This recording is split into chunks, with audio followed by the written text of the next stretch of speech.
कौन सी? तो इंग्लिश की में इस 4 स्किल्स है LSRW, है ना। लिसनिंग है, स्पीकिंग है, रीडिंग है और राइटिंग है।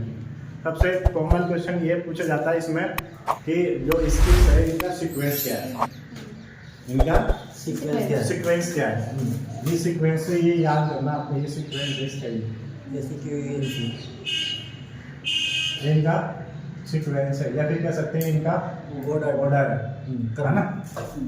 एग्जाम में सिंपल सा क्वेश्चन ये पूछा जाता है बस, ऐसे दे देंगे लिसनिंग, स्पीकिंग, रीडिंग, राइटिंग, इसको इधर कर देंगे, इसको इधर कर देंगे, तो वही क्वेश्चन गलत हो जाता है।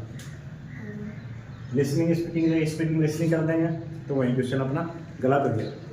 इनका ऑर्डर, इनका सीक्वेंस जरूर याद होना चाहिए। सबसे पहले सीक्वेंस क्या है?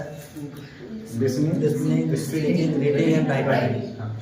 बच्चों को जब आप स्कूल में जाते हो, जाओगे जब टीचर बन के, ऊपर वाला नहीं सुने और अपन टीचर बने, बच्चों को इंग्लिश पढ़ाने का जो सीक्वेंस है ना वो यही है।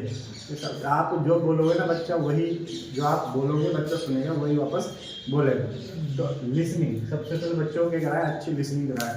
मैंने तुम्हें करेक्ट वर्ड बोलना है, कोई जैसे वर्ड अपन पढ़ रहे हैं तो वो करेक्ट पढ़ना है, सही इसका प्रोनाउंसिएशन होना चाहिए। अगर अपन उसको गलत बोल रहे हैं तो बच्चे भी वही सुनेंगे, फिर बच्चे भी वही बोलेंगे। इसलिए सबसे पहले अपन को ही अच्छे से वर्ड बोलना है ना लिसनिंग में। अब बच्चे क्या एक्चुअली क्या है, इंग्लिश कैसे सीखते हैं, कोई सी भी लैंग्वेज है, चाहे उर्दू हो, इंग्लिश है, हिंदी है, तो अपन सुनते हैं तभी अपन बोलते हैं। छोटा बच्चा होता है अब उसको अपन बार बार बुलाना सिखाते हैं, है ना, मम्मा मम्मा मम्मा मम्मा मम्मा, तो वो सुन के ही फिर वापस ऐड करता है, वापस फिर वो दोहराता है, वापस में मम्मा कहता है बच्चा। तो इंग्लिश अपन जैसा बोलेंगे बच्चा वैसे ही सीखेगा। इसलिए लिसनिंग बच्चों को करानी है, और लिसनिंग कैसे, बिल्कुल एकदम क्लियरली बच्चे को जो अपन वर्ड बोल रहे हैं वो क्लियरली सुना में आ सके। अब क्लास में क्या कई बच्चे डिसेबल्ड बच्चे भी बैठे होते हैं, CWSN वाले बच्चे, कौन से बच्चे बैठे होते हैं? CWSN रीड में भी है, child with special need, child with special need, विशेष आवश्यकता वाले बालक। क्वेश्चन आया हुआ है कि विशेष आवश्यकता वाले बालक बच्चे, उनकी डेफिनेशन क्या है, कौन से होते हैं वो बच्चे ना। इंग्लिश में जब साइकोलॉजी में टॉपिक है उसमें पिछड़े बालक है, मंदबुद्धि बालक है, प्रतिभाशील बालक है ना। CWSN विशेष आवश्यकता वाले बालक भी है। तो इनकी डेफिनेशन है, क्वेश्चन पूछा जाता है कौन सा बच्चे किस श्रेणी में लिखा जाता है ना उनकी। तो वो जो बच्चे होते हैं उनको अच्छे से लिसनिंग आना चाहिए। अब लिसनिंग के बाद में फिर बच्चे क्या करते हैं, स्पीकिंग करते हैं, है ना।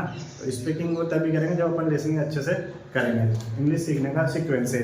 उसके बाद में फिर बच्चों को फिर बाद में रीडिंग कराना चाहिए, और लास्ट में बच्चों को फिर क्या करना चाहिए, राइटिंग कराना चाहिए।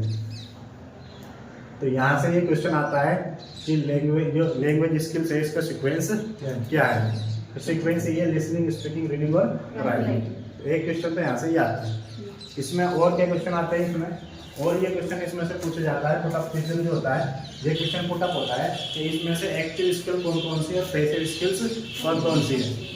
पढ़ा आपने पहले, एक्टिव स्किल्स और पैसिव स्किल्स कौन कौन सी है ना। एक्टिव स्किल्स है ना जिसमें बच्चा सक्रिय रहे, ठीक है, एक्टिव रहे, और पैसिव जिसमें वो निष्क्रिय रहे, है ना, उसका इन्वॉल्वमेंट नहीं हो, इन्वॉल्व उसका नहीं हो, वो पैसिव है।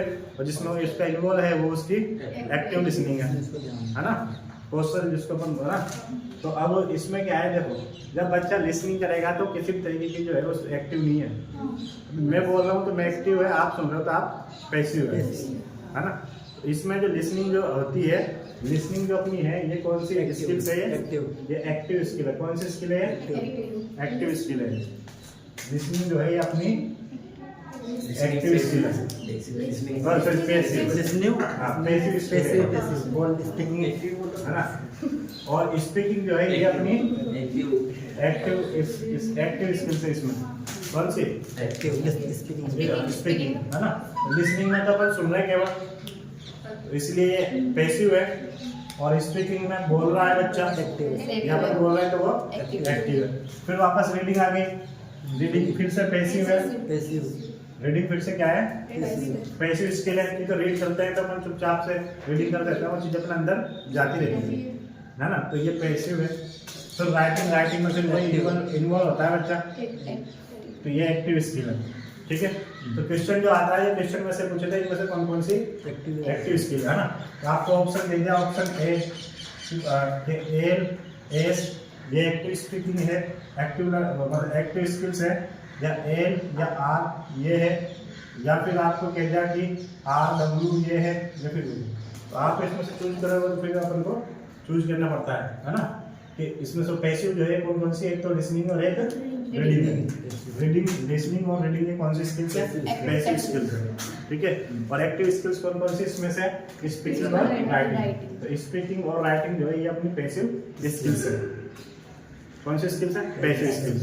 तो ये अच्छे से याद होना चाहिए अपन को, बिल्कुल पता होना चाहिए एक्टिव स्किल्स कौन कौन सी है और पैसिव स्किल्स कौन कौन सी है। जिसमें इन्वॉल्वमेंट होता है वो एक्टिव है, जिसमें इन्वॉल्वमेंट नहीं होता वो पैसिव है, ठीक है। एक क्वेश्चन तो ये बन गया यहाँ से। एक क्वेश्चन सॉरी ये बनता है कि इसमें से रिसेप्टिव स्किल्स कौन कौन सी और प्रोडक्टिव स्किल्स कौन कौन सी। रिसेप्टिव है ना,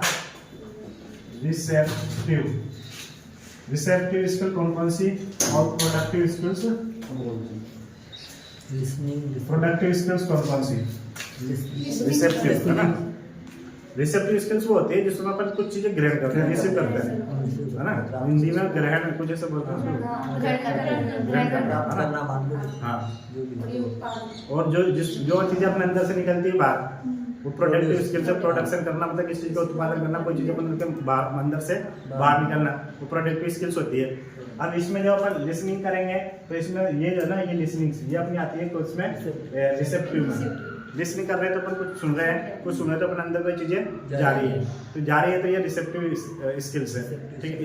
स्पीकिंग में अपन बोलेंगे तो वो प्रोडक्टिव, बाहर निकल रहा है तो प्रोडक्टिव, ठीक है।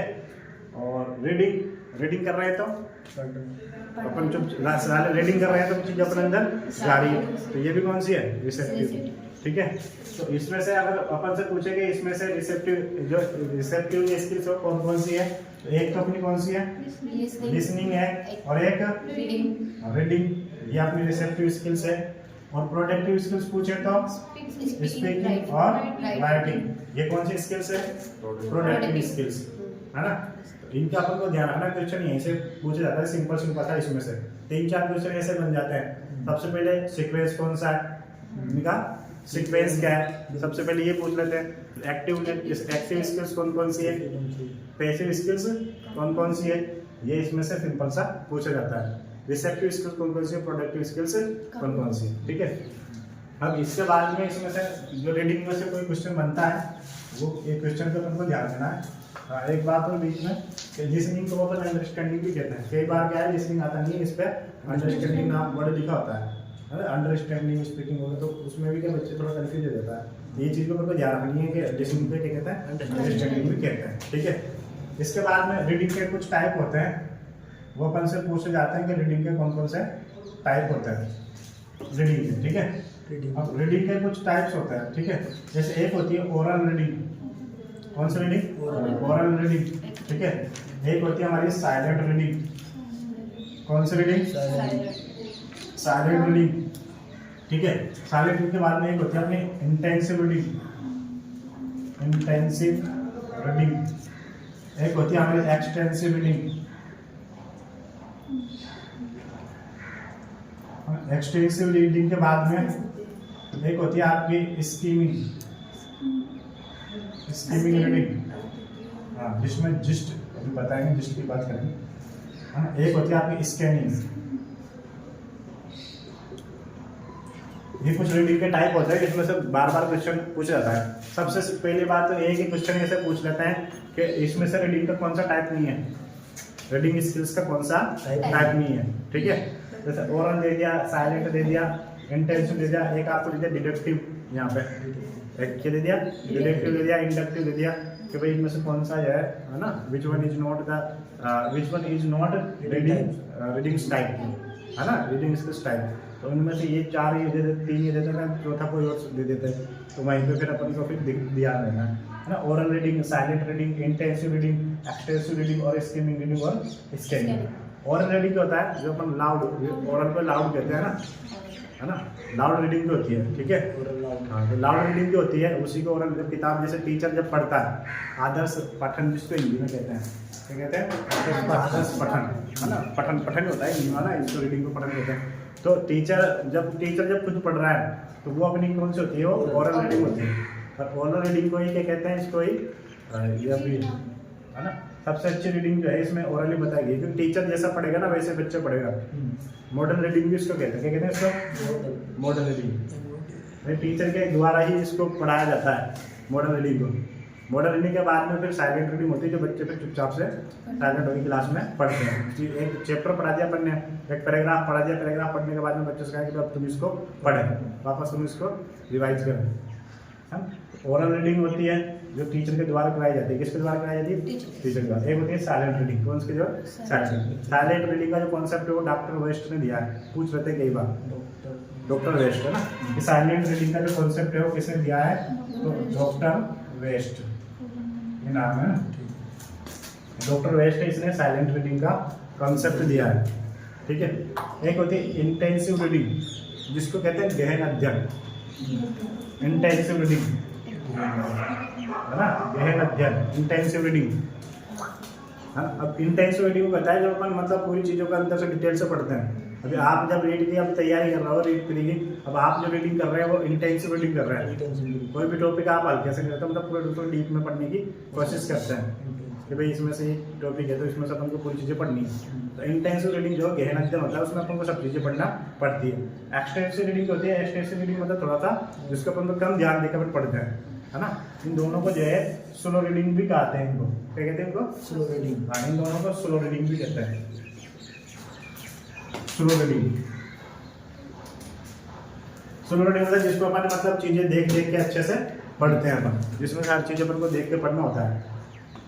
क्योंकि अपन जब तैयारी कर रहे हैं, अभी आप इंटेंसिव रीडिंग कर रहे हैं, किताब बुक्स वगैरह पढ़ रहे हैं, कोई सा टॉपिक पढ़े हुए तो पर आपको उसमें से देख के ही पढ़ना पड़ेगा। तो इसलिए इसको अपन इंटेंसिव रीडिंग को गहन अध्ययन कहते हैं, एक्सटेंसिव रीडिंग दोनों को ही स्लो रीडिंग कहते हैं। और इसमें स्किमिंग और स्कैनिंग है, इनको फास्ट रीडिंग कहते हैं। ठीक है, फास्ट रीडिंग कहते हैं इन दोनों को, स्किमिंग को और स्कैनिंग को फास्ट रीडिंग। फास्ट रीडिंग का मतलब इतना भी नहीं है, मतलब फास्ट रीडिंग से कहने का मतलब देखिए थोड़ा अपन इनको थोड़ा सा मतलब इतने गहराई से नहीं पढ़ पाते। हाँ, स्किमिंग करना मतलब जैसे मान लो कोई चीज़ आपको पढ़ना है, जैसे 15-20 लाइन है, तो पढ़ने के बाद में आपसे पूछेगा भाई इसका जो जिस्ट जो है, इसका जो निचोड़ है वो क्या है। जिस्ट यानी मतलब इसका निचोड़, इसका मेन मुद्दा मतलब किस चीज़ के ऊपर है, ये 15-20 लाइन है। तो अपनी ये कह सकते हैं अपन समरी जो अपन को पढ़ना होता है उसमें से समरी निकालना होता है। 20 लाइन आपको यदि आपको बोलते हैं इसकी समरी क्या हो सकती है, इसकी मेन बातें क्या हो सकती है, तो वो जो रीडिंग होती है उसको अपन कहते हैं स्किमिंग करना। क्या करना, स्किमिंग करना, है ना। क्या करना, स्किमिंग करना। कौन सी रीडिंग, स्किमिंग रीडिंग है ना, जिसमें केवल अपन को जिस्ट मतलब अपन उसका निचोड़ निकालना है। क्या निकालना है, निचोड़। हाँ, कि भाई इसकी चीज़ें के क्या है, समरी इसको पढ़ निकालना, उसको कहते हैं स्किमिंग रीडिंग। स्कैनिंग क्या होता है, जैसे कोई चीज़ अपन स्कैन करते हैं, आपको से स्कैन जल्दी से होता है, एकदम रैपिडली निकालना है, रैपिड रीडिंग भी इसको कह सकते हैं अपन। हाँ, रैपिड मतलब स्कैनिंग करना, या फिर केवल जो मुख्य बात है उसी को पढ़ना।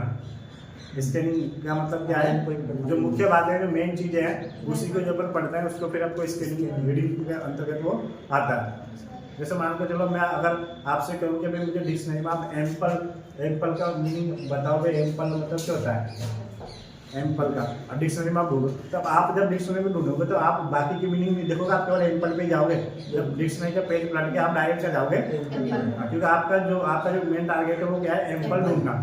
ठीक है, अब आप सबसे पहले ए वाली सीख जाओगे, ए पे कौन सी मीनिंग है, ए के बाद में बी की आती है, एक के बाद में सी की आती है, एक के बाद में डी की आती है, एक के बाद में एम पे, तो आप डायरेक्ट वहीं जाओगे, है ना। क्योंकि आपका जो फोकस है, आपका जो मेन चीज़ है टारगेट है वो एम्पल है ना। एम्पल यानी सफिशिएंट होता है पर्याप्त ना। तो ये तो स्कैनिंग वो होता है जो अपन स्पेसिफिक चीज़ को देखते हैं, वो स्कैनिंग रीडिंग कहलाते हैं। तो ये कुछ रीडिंग का टाइप होता है, यहाँ से क्वेश्चन पूछते हैं, है ना। ऐसे पूछते हैं कि भाई जिस्ट, ऐसी कौन सी रीडिंग है जिसमें केवल अपन जिस्ट के जिसका पर्पज केवल जिस्ट होता है, GIST जिस्ट, तो स्किमिंग होता है। ठीक है, टीचर के द्वारा जो मॉडल रीडिंग की जाती है उसको क्या कहते हैं, हाँ मॉडल। ऐसे क्वेश्चन यहाँ से धीरे धीरे क्वेश्चन पुटअप किए जाते हैं, तो इनका आपको विशेष तौर पे ध्यान रखना है। ठीक है, ये आपको इनको नोट डाउन करना है, नोट डाउन कर लो, फिर अपन इसको हटाएंगे। मतलब स्टॉप कर लो।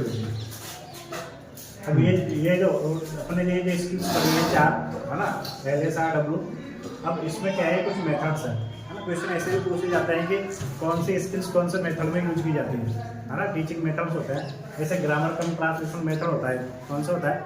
ग्रामर कम ट्रांसलेशन मेथड। एक होता है आपका डायरेक्ट मेथड, एक होता है आपका बाइलिंगुअल मेथड, एक होता है डॉक्टर वेस्ट का मेथड और एक है सब्स्टिट्यूशनल मेथड, है ना। ये इंग्लिश को टीच कराने के मेथड है। इंग्लिश को कैसे टीच किया जाता था? सबसे पहले जो सबसे पुराना जो इंग्लिश को पढ़ाने का जो मेथड होता था, अपना ग्रामर कम ट्रांसलेशन मेथड होता था। और ये स्कूलों में यही चलता है, आज भी ये चलता है, पहले भी ये चलता था, आज भी ज़्यादातर जो टीचर है वो इसी मेथड को यूज करते हैं, है ना। GT method. ग्रामर ट्रांसलेशन क्या है, मतलब जैसे बुक ली, अब बुक को पढ़ाया, बुक के सेंटेंस पढ़े और उसको हिंदी में ट्रांसलेट किया और उनको बता दिया, है ना। तो ग्रामर ट्रांसलेशन मेथड जो है वो सबसे ओल्ड मेथड है। कौन सा मेथड है? ओल्ड मेथड है। अननेचुरल मेथड है। कौन सा? अननेचुरल मेथड है, क्योंकि इससे अपन बच्चों को इंग्लिश नहीं सिखाते हैं। डायरेक्ट मेथड जो है तो वो नेचुरल मेथड कहलाता है। ये जो डायरेक्ट मेथड है ये नेचुरल मेथड कहलाता है ना। कौन सा method? Direct method. Direct method कहता है कि इंग्लिश को डायरेक्ट इंग्लिश के थ्रू से ही सिखाते हैं, है ना। एलिफेंट है तो बच्चों को एलिफेंट का मॉडल दिखाते हैं कि एलिफेंट मीन्स ये एलिफेंट है ना। डायरेक्ट उसी पर फोकस करते हैं, है ना। जैसे मान लो बॉल है, गेंद, तो अपन इसे कहते नहीं कि ये बॉल है, इसको हिंदी में गेंद कहते हैं, है ना। बॉल में तो बॉल ट्रांसलेट तो होता ही नहीं है इसमें। मदर टंग जो होता है उसका यूज नहीं किया जाता है डायरेक्ट मेथड में। हाँ, मदर टंग का जो हमारी जो मातृभाषा है, जो हम बोलते हैं, है ना। मातृभाषा हमारी हिंदी है, ठीक है। तो जो फर्स्ट लैंग्वेज होती है उसको मातृभाषा को ही फर्स्ट लैंग्वेज कहते हैं, और सेकंड जो लैंग्वेज होती है उसको टारगेट लैंग्वेज या फॉरेन लैंग्वेज कहते हैं। तो ग्रामर कम ट्रांसलेशन मेथड में एक तो रीडिंग पर फोकस किया जाता है और एक राइटिंग पर फोकस किया जाता है। पूछ सकते हैं कि ग्रामर कम ट्रांसलेशन मेथड जो है इसमें कौन सी स्किल्स का यूज किया जाता है। एक तो इसमें रीडिंग पर फोकस देते हैं, क्योंकि बच्चे के पास भी बुक होती है और टीचर के पास भी बुक होती है, तो रीडिंग कराते रहते हैं बस, है ना। रीडिंग कराते रहते हैं, उसका ट्रांसलेट करते रहते हैं कि भाई इस लाइन का ट्रांसलेशन ये है, जैसे कि अपन स्कूलों में पढ़ाते हैं, है ना। तो वो ये मेथड चलता है। एक इस पर फिर राइटिंग पर फोकस करते हैं कि भाई पाठ खत्म हो गया, ठीक है, क्वेश्चन आंसर कर लेना, क्वेश्चन आंसर कर लेना। तो इसमें केवल 2 स्किल काम में आ रही है, एक तो रीडिंग और एक राइटिंग। जबकि बच्चों को इंग्लिश सिखाने के लिए चारों ही रीडिंग काम में आनी चाहिए। उसकी लिसनिंग भी जरूरी है, उसकी स्पीकिंग भी जरूरी है, उसकी रीडिंग भी जरूरी है, उसकी राइटिंग भी जरूरी है। इसलिए इस मेथड को जो है अच्छा नहीं माना गया है। किसको? ग्रामर कम ट्रांसलेशन मेथड इसको अच्छा नहीं माना गया है। क्यों अच्छा नहीं माना गया है? क्योंकि इसको केवल 2 ही स्किल्स पर काम हो रहा है, बाकी दोनों पर काम नहीं हो रहा है। इस वजह से इसको जो है जो मतलब सही नहीं माना जाता है। डायरेक्ट मेथड है, डायरेक्ट मेथड जो है वो इसी की वजह से आया था, इसी के अगेंस्ट में। ग्रामर कम ट्रांसलेशन मेथड के अगेंस्ट में ही ये डायरेक्ट मेथड को ईजाद किया गया था, इसी का आविष्कार किया गया था। अब डायरेक्ट मेथड में भी कुछ कमी रहेगी, क्योंकि डायरेक्ट मेथड केवल 2 पे काम करता है कि स्पीकिंग पर एक लिसनिंग पे। डायरेक्ट मतलब डायरेक्ट स्पोकन सिखाना, हाँ, इंग्लिश ही सिखाना, इंग्लिश के शब्दों को इंग्लिश में पढ़ाना। एक तो इसमें स्पीकिंग पे फोकस किया गया है, एक इस पर लिसनिंग पे फोकस किया है। अब टीचर बोलेगा तो बच्चा सुनेगा, तो बोलेगा सुनेगा, तो बस वही इसमें 2 ही चीज़ें चल रही है, ठीक है। फिर एक आता है बाइलिंगुअल मेथड। बाइलिंगुअल मेथड जिसमें मतलब अपनी मदर टंग को बीच बीच में यूज कर सकते हैं, कुछ हाँ द्विभाषी जिसको अपन बोलते हैं। जैसे मैं आपको पढ़ा इंग्लिश रहा हूँ, लेकिन मान लो कोई ऐसा वर्ड आ गया जो इंग्लिश में समझने में मतलब दिक्कत आ रही है बच्चों को, तो उसका हिंदी में फिर अपन उसकी हेल्प लेके उसको अपन समझा सकते हैं। लेकिन वो ये बाइलिंगुअल मेथड में जो हिंदी बोलने का जो अधिकार है वो टीचर को बच्चों को नहीं है। तो टीचर पढ़ा रहा है तो टीचर ही जो है बच्चों को समझाने के लिए हिंदी वर्ड का या अपनी जो मदर टंग है उसका यूज कर सकता है ना। किसमें? बाइलिंगुअल मेथड में 2 तरीके से इसको पढ़ाया जाता है। Doctor west method, doctor west जो मेथड है वो रीडिंग पे फोकस करता है। क्वेश्चन आया हुआ है ये कि डॉक्टर वेस्ट का जो मेथड है वो किस पर, कौन सी स्किल्स पर ज़्यादा काम करता है? तो रीडिंग पर ज़्यादा काम करता है। और अपन को पता है कि रीडिंग, साइलेंट रीडिंग का जो कॉन्सेप्ट है वो किसने दिया है? डॉक्टर वेस्ट ने इसको दिया है। किसको? साइलेंट रीडिंग को, ठीक है। सब्स्टिट्यूशनल मेथड है, ये स्पीकिंग और राइटिंग पर फोकस करता है, ठीक है। तो ये कुछ मेथड्स है। क्वेश्चन आते हैं कि भाई ग्रामर ट्रांसलेशन में कौन कौन सी स्किल्स काम आती है, डायरेक्ट मेथड में कौन सी स्किल्स काम आती है, बाइलिंगुअल में कौन सी आती है, डॉक्टर वेस्ट में कौन सी आती है, सब्स्टिट्यूशन में कौन सी आती है। तो ये भी आप रखें और इनको भी ध्यान रखें, इनको, ठीक है। आपको इसको उतारो।